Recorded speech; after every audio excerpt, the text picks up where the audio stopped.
Então, o tema autoestima tem a ver com vários aspectos. A ideia, eu vou apresentar pelo menos 4 problemas ligados à autoestima e como lidar com eles.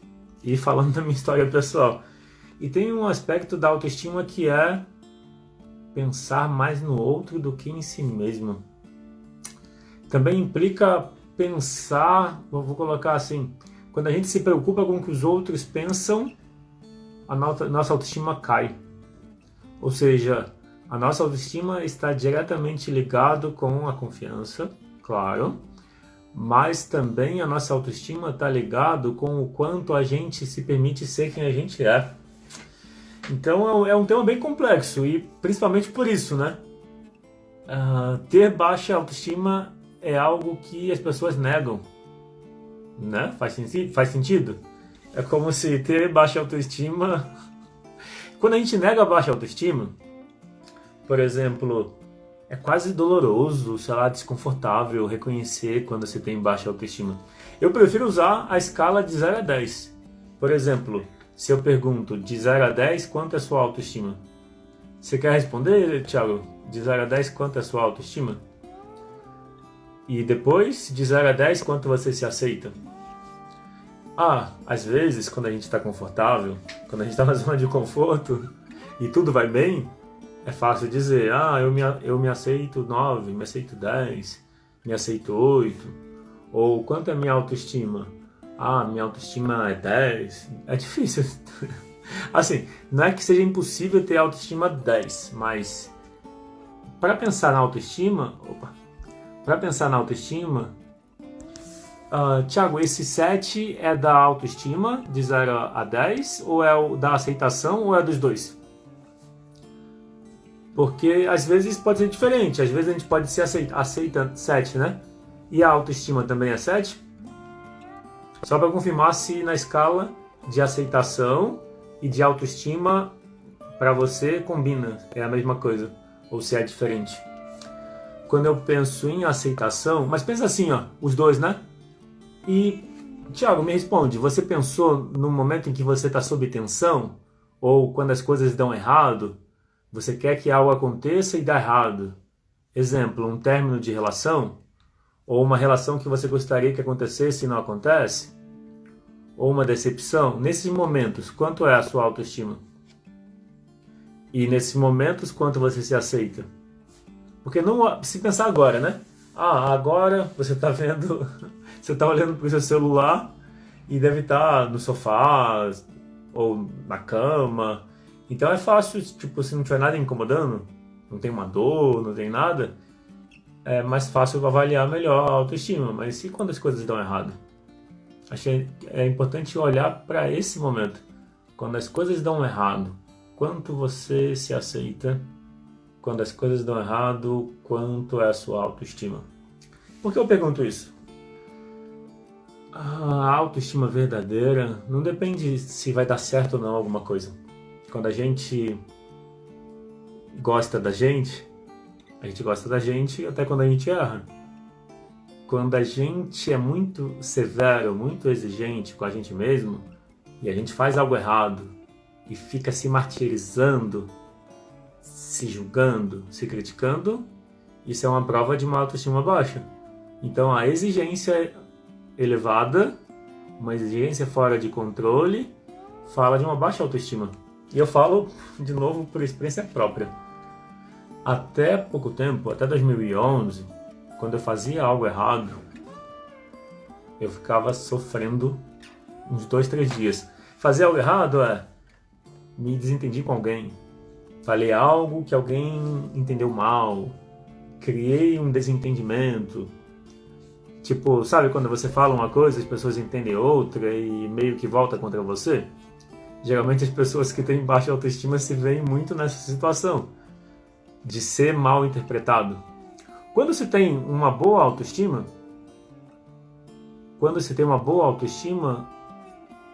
é quase como se você não atraísse situações que vão afetar a sua autoestima. Faz sentido? Eu falo isso porque eu conheci algumas pessoas que demonstravam ter muita autoestima. Eu admirava essas pessoas, admiro ainda. E é interessante como as pessoas com elevada a autoestima, como elas lidam com a frustração. Elas não se afetam. Elas podem falar, ou seja, quando a gente tem uma elevada autoestima, a gente pode errar, pode fazer o que for, que a gente vai dar do nosso lado. Basicamente, a ideia da autoestima é gostar de si. Então, uma pessoa com elevada autoestima gosta de si, mesmo que os outros não gostem. Não é interessante isso? Se o gostar de si estiver condicionado aos outros gostarem, então não tem gostar de si. Faz sentido? Daí eu pretendo usar os bonequinhos daqui a pouco. Vamos dizer, a ideia central dessa live é: quanto mais você se aceita, maior a sua autoestima. E para se aceitar, você precisa escolher ficar do lado das suas emoções. Como ficar do lado das suas emoções? Por exemplo, se você se permite expressar o que sente. Se você, quando está frustrado, você fala sobre isso, você expressa a sua frustração. Se você... É isso. Se você fica do seu lado. Se você fala do que incomoda, e se você fica do seu lado, se você erra e continua gostando de você, isso fala que você está escolhendo ficar do seu lado, isso fala que a autoestima tende a ser elevada ou a aumentar. Então, um fator que diminui a autoestima é a exigência. A exigência é a gente ficar contra a gente. Daí, pode parecer que a exigência é ruim. Seria a exigência ruim? Ou seria o excesso da exigência ruim? Se quiser comentar. Uma coisa é assim, ó. Olá, Liliane, bem-vinda. Então, a exigência vai afetar a autoestima. Quando você é exigente com você, a autoestima cai. Como lidar com isso? Uma forma é ser exigente com a exigência. E como ser exigente com a exigência? Uma forma de ser exigente com a exigência é você escolher quando ser exigente consigo mesmo. Se você escolher ficar do seu lado quando você erra, você naturalmente começa a aumentar a sua autoestima. Então, pensa no momento em que você faz algo errado. Pensa no momento em que você faz algo que você se arrepende de ter feito. Exemplo, fala algo que é mal entendido e que se volta contra você. Ou decepciona alguém. Nesse momento em que você fez algo que você não gostou, errou, né? Como você se sente? Você se julga, se condena, xinga você mesmo? Como você lida quando as coisas dão errado? Se você conseguir ficar do seu lado, quando você erra, você naturalmente muda ou começa a aumentar a sua autoestima. Então, essa live é uma live prática sobre como lidar com a autoestima e como fazer mudanças desde agora. Boa noite, Jaqueline. Como fazer mudanças desde agora para aumentar a sua autoestima. Simples assim. A abordagem que eu utilizo é uma abordagem prática. Então, se você aplicar o que eu estou apresentando como um caminho, quando você experimenta, você sente a mudança. Então, Liliane, você se condena quando faz algo errado, né? Você já tentou fazer algo diferente? Por exemplo, de que outra forma você poderia lidar com você quando você faz algo errado? Eu vou aproveitar os bonequinhos para ilustrar isso, tá? Então, imagina, Liliane, você é essa aqui. E você fez algo errado. Melhor, você é as duas. Tá? Você é as duas. Então, a Liliane falou que se condena quando faz algo errado. E o Thiago falou que fica remoendo quando erra. Então, isso serve para vocês dois e para quem mais se condena e fica remoendo. Eu já fiquei muito tempo remoendo. Às vezes eu ficava 4 ou 5 dias remoendo algo que eu fazia errado. Mas aí quando você começa a entender essa questão da exigência, que a exigência é um diálogo entre as suas partes. A exigência tem a ver com a sua relação com você mesmo, que é o que eu vou te mostrar aqui, ó, com os bonequinhos. Então pensa assim, ó. Você fez algo errado. Você acha aqui e fez algo errado. Esqueceu alguma coisa, derrubou, sei lá, quebrou o copo, sei lá, bateu o carro, furou o pneu, seja lá o que for, alguma coisa aconteceu diferente do que você gostaria. Daí você vira e fala, por que você fez isso de novo?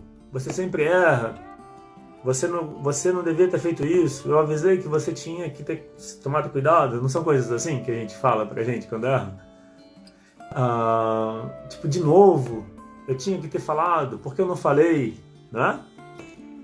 Quando a gente faz isso, quando a gente tem essa postura contra a gente, o sentimento é pior, né? Adivinha de quem é essa voz? De quem é a voz que fala com você quando você erra? Então, Liliane, quando você se condena, ó, você é essa que errou e você é essa que condena você, tá?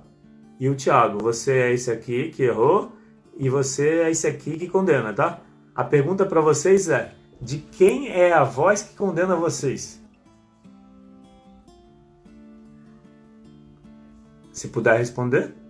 A pergunta é, de quem é a voz que você usa para falar com você quando você erra? Voz da exigência. E a voz da exigência, Thiago, é de quem? É do seu pai, da sua mãe, do seu avô, da sua avó? De quem é a voz? Da criança ou a voz que a criança ouviu, Liliane? De quem a sua criança ouviu esse condenar? Quem condenou a sua criança quando ela errava, Liliane? E para o Thiago, quem era a voz da exigência quando você fazia algo errado na infância? Para mim, a voz da exigência era o meu pai. A voz dos pais. Mas, às vezes, é um deles. Pode ser dos dois. Então, a Jaqueline escreveu, da mãe. Para mim, é a voz do meu pai. A voz da exigência. E por muito tempo, eu carreguei um sentimento de ser errado. E não era consciente. Quando a gente se sente errado, a gente não tem consciência que se sente errado. Como a gente percebe que a gente se sente errado quando a gente se sente inadequado? O sentimento de inadequado... Olá, Ana Lígia. O sentimento de inadequado, de rejeitado, de se sentir mal onde chega, de achar que está sendo julgado, é o sentimento de inadequação, é o sentimento que vem da exigência, do julgamento, dessa voz aqui, ó. A gente carrega a voz. O meu pai foi o repressor da minha vida, da minha infância, e quando eu fazia algo expressivo, até recentemente, eu estou curando isso, está no processo da cura. E sabe como que você cura a repressão? Uma forma de curar a repressão, importante, a repressão mantém a baixa autoestima. Uma forma de você curar a repressão, que faz a sua autoestima ser baixa, é você expressar o que você sente. Então, o que eu estou apresentando é a voz da exigência, que fala com a gente, é normalmente a voz dos pais. A gente continua reproduzindo a voz dos pais com a gente mesmo. E isso faz a gente se sentir pior. A gente sofre porque a voz que condena a gente é a voz que a gente aprendeu na infância.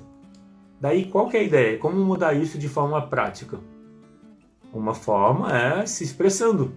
Quando você se permite falar do que você sente, expressar o que ficou mal resolvido, na relação com os pais, eu estou fazendo isso. Semana passada eu conversei com meu pai e falei de questões que não ficaram bem resolvidas. Não falei condenando ele, mas falei do que eu sentia. Para ele foi desconfortável, ele não curtiu muito a conversa não. Ele até quis mudar de assunto. Não, a gente pode falar de outros assuntos também, futebol, política, mas aí não é o meu assunto. Mas aí eu sinto que tem questões mais para esclarecer, para falar, mas mais de como eu me senti e como eu me sinto. E uma coisa interessante é, quando a gente fala do que sente, fica mais leve e a nossa autoconfiança aumenta. O Thiago escreveu, sinto falta dos meus pais não ter exigido de mim o melhor de mim. Aí eu exijo? Interessante, Thiago, eu nunca tinha pensado nisso. Então você sente falta que os seus pais, você queria que os seus pais tivessem te exigido mais e eles não exigiram, e aí hoje você se exige? É isso? Para mim é diferente. Eu não tinha pensado nisso ainda. Vou pensar. Então, de alguma forma, você queria ter mais presença dos seus pais. E aí não teve. Entendi. E quando você não tinha a presença dos seus pais, quem que estava por perto? Eram os seus avós? Então, bom, vamos lá. A exigência, então, sabota a nossa autoestima. De forma bem prática e direta. Enquanto existe a exigência, a nossa autoestima fica baixa. Para aumentar a autoestima, a gente precisa ser exigente com a exigência, que significa escolher ficar do nosso lado. Então, quando você faz algo errado, ou algo que você se arrepende de ter feito, é importante não ser o que te condena. Por mais que venha a voz, venha o pensamento de que você não devia ter feito, é importante você se colocar para você como o pai e a mãe que você gostaria. O Tiago comentou que gostaria de um pai e uma mãe mais exigente com ele mesmo. Será, Tiago, mais exigente? Eu acho que você gostaria que seus pais estivessem presentes, né? Não exigentes. Mas eu entendi que na falta deles é melhor ter os pais presentes, exigentes, do que não ter eles presentes, é isso? Mas tem uma coisa importante, Tiago, que você pode olhar para isso, na ausência dos pais, você acaba buscando dentro de você, ou pode, né? Buscar dentro de você a imagem de pai e de mãe. Entendeu? Daí é só olhar para isso.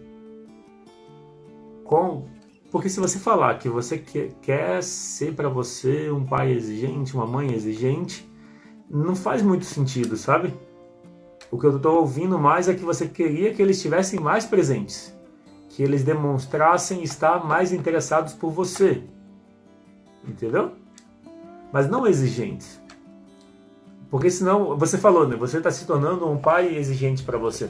Mas será que é isso que você quer? Será que isso te potencializa ou te limita? A exigência é boa, se você usar ela a seu favor.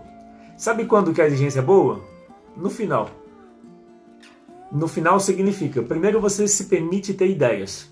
É o brainstorming, você usa a criatividade, pensa em possibilidades. Depois você coloca em prática. Isso chama a estratégia da genialidade, do Walt Disney.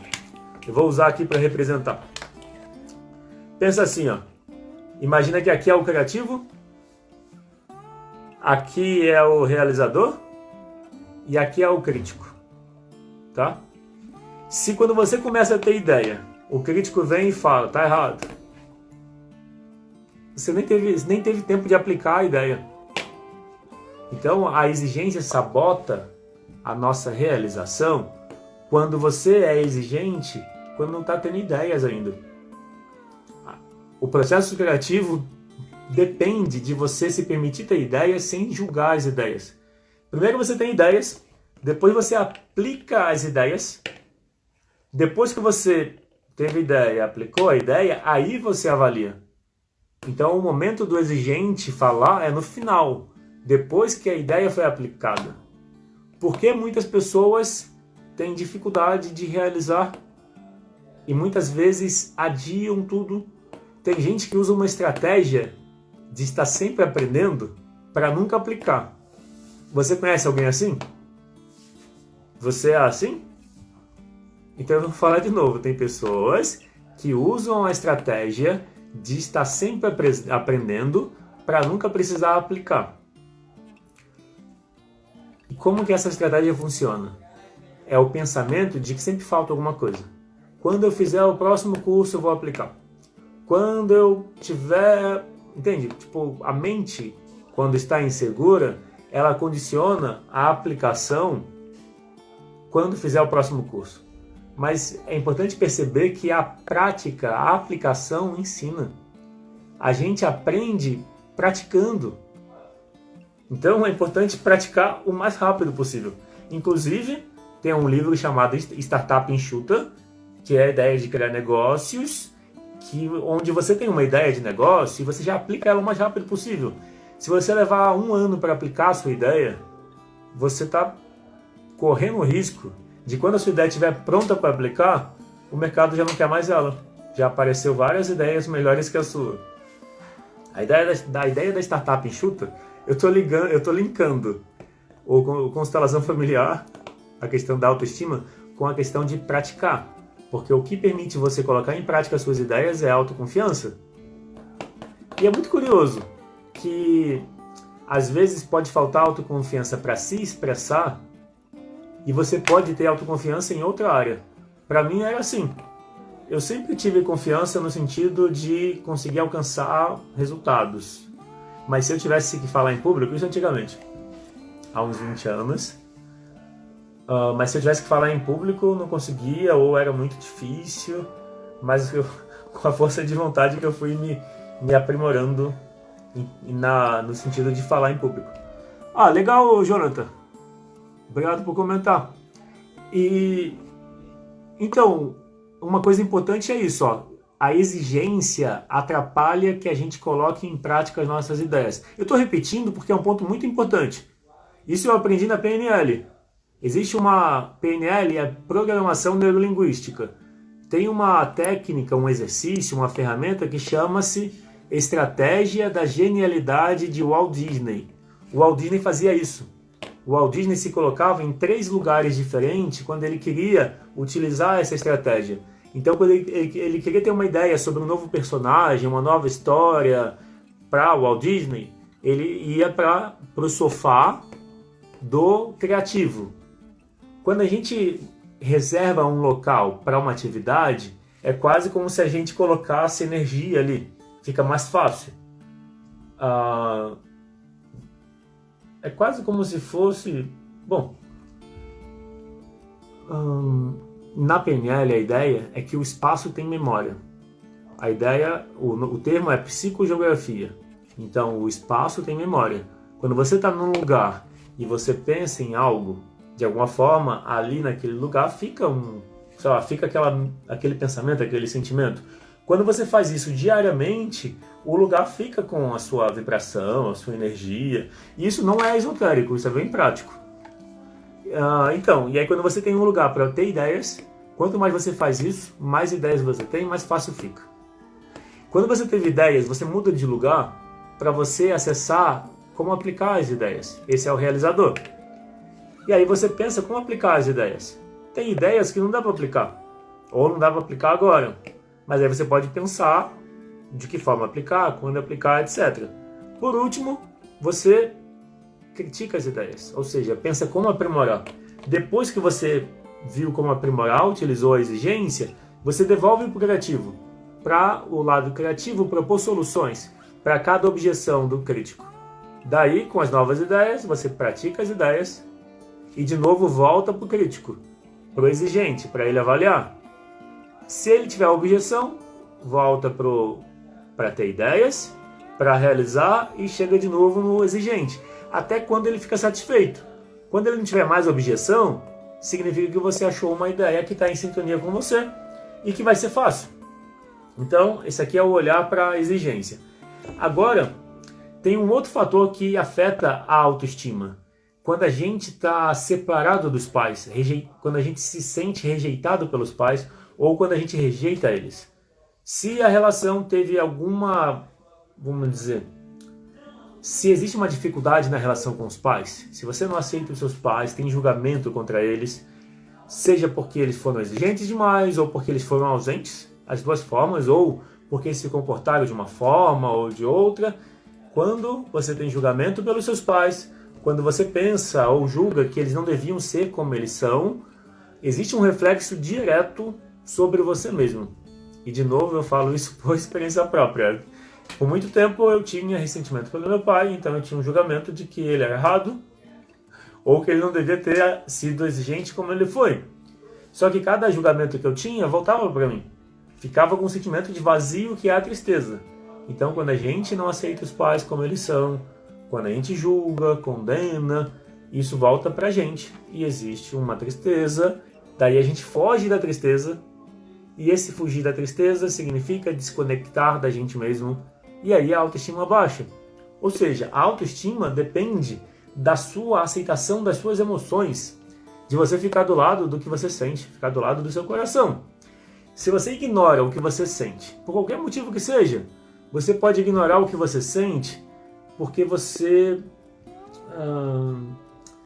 Você pode ignorar o que você sente porque você acha que se você confiar nas suas emoções vai dar tudo errado. Ou às vezes é o medo de perder o controle. Às vezes as emoções podem dar a sensação de que a gente pode perder o controle. Isso é o medo da vulnerabilidade, mas não tem como você perder o controle porque as emoções estão sempre ativas. Mesmo quando a gente rejeita as emoções, ainda são elas que influenciam a gente.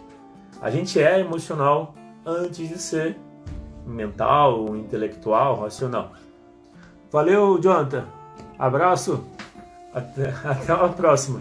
Tem live todo dia, mais ou menos 8 horas. Às vezes varia um pouco o horário, uma hora mais cedo, uma hora mais tarde. Amanhã talvez seja mais tarde, às 21. Amanhã vai ser uma sessão. Se quem quiser assistir a sessão de constelação de amanhã. Então, ó, falei da exigência, falei de não tomar os pais, não aceitar os pais que geram vazio. Isso vai afetar a autoestima, porque vai ter uma tristeza, a tristeza é uma dor, daí você fica olhando para o negativo, você se condena, ou você ignora a tristeza. O meu caso é, eu ignorava a tristeza. Quando eu sentia tristeza, eu me ocupava, saía para correr, ou seja, eu não olhava para a tristeza. Quando você não olha para a tristeza, você sente ela. Não tem como ser diferente. Mas olha só, o importante é, a tristeza não tem nada de errado. A tristeza é uma parte nossa que precisa do acolhimento. A ideia é você olhar para a tristeza como se fosse, vou colocar assim, pensa na tristeza como a sua criança que está triste porque os pais não estavam disponíveis.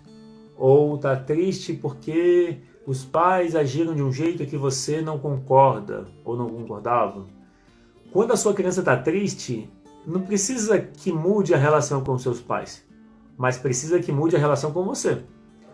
Você precisa se tornar para você o pai e a mãe que você gostaria. Quando você se torna para você o pai e a mãe que você gostaria, a relação fica mais fácil. De novo, é simples assim.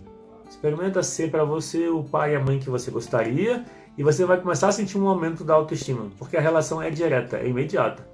Se você se permite expressar como você se sente, isso melhora a relação com a pessoa com quem você expressa, porque você se conecta com ela, e melhora com as suas emoções.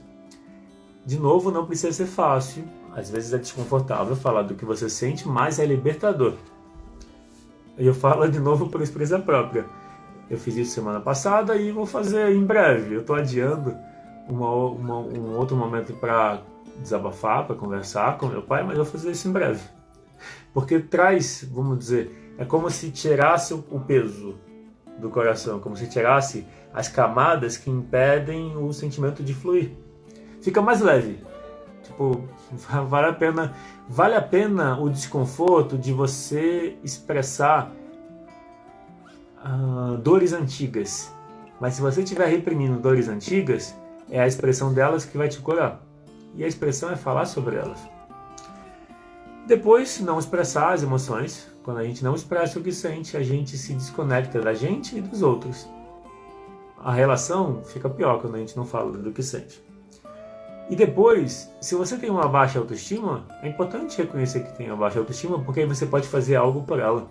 Se você achar ruim ter baixa autoestima, o que acontece é que isso fica um tema pendente. Você precisa fazer algo pela autoestima para ela se resolver.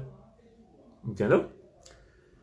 Tá, e aí se você não fizer nada pela exigência, se você continuar sem aceitar os seus pais, sem tomar eles, se você não se permitir expressar por medo da rejeição, e se você continuar negando que tem baixa autoestima, quando você tem baixa autoestima, o pior efeito disso, ou a consequência disso, é você se submeter a abusos ou até causar abusos. Porque quando você está desconectado, são as pessoas com baixa autoestima que são violentas. E você pode ser violenta com você mesma ou pode ser com os outros. Violenta com você mesma é quando você se submete a abusos causados pelos outros ou por você mesma. Geralmente quem se abusa de si, se submete a situações desgastantes, é também quem causa abuso numa situação ou outra. É como se a gente alternasse os papéis. Para melhorar a relação com você, você precisa se colocar do seu lado. Tá? Então, bom, e a solução? A solução é olhar para a baixa autoestima, olhar para a sua criança eu vou propor isso como com o exercício do bonequinho, tá? Vou pegar aqui um para a criança interior. Tá aqui, ó. Então, imagina que você é esse aqui, e essa aqui é a baixa autoestima. Ou seja, a baixa autoestima é o seu eu emocional, tá? Você olha para o seu eu emocional. Essa aqui representa a baixa autoestima. De alguma forma, você rejeita ela por causa da tristeza. É a tristeza que faz a gente rejeitar o nosso lado emocional. Quando rejeita a tristeza, rejeita o que sente. Então, o que você pode falar aqui para a tristeza é: eu vejo que você está triste e está tudo bem. Você pode sentir tristeza. Depois, a tristeza tem a função de trazer você para dentro, fazer você olhar para si e cuidar de si. Então, ou seja, a tristeza te lembra de uma necessidade que só você pode atender, que pode ser a necessidade de autoexpressão. Então, experimenta dizer para a sua criança interior que está triste: eu te agradeço pelo que você me traz de bom. Por último, você diz: você é bem-vinda na minha vida. E agora eu cuido de você em primeiro lugar. Imagina que você acolhe a sua criança interior e percebe o que muda. Quando você olha para a questão da sua autoestima na forma da sua criança interior, percebe o que muda, tá? Para quem chegou nesse momento, olá Edmilson, bem-vindo. Olá SP Irite, bem-vindos. Vocês que chegaram depois, tá no final a live, mas ela vai ficar salva no GTV. Essa foi uma live onde o assunto foi autoestima e como ela está ligada à aceitação. Eu falei da exigência e como lidar com ela, da não aceitação e de não tomar os pais. Falei sobre não expressar as emoções e também negar que se tem baixa autoestima. São 4 problemas que nem sempre são reconhecidos, mas quando você reconhece eles, aí você pode fazer algo para mudar a autoestima. E uma forma de mudar a baixa autoestima é você ficar do lado das suas emoções, acolhendo a sua tristeza, acolhendo a sua criança que está triste, ou a sua parte que tem baixa autoestima. E, bom, então foi isso.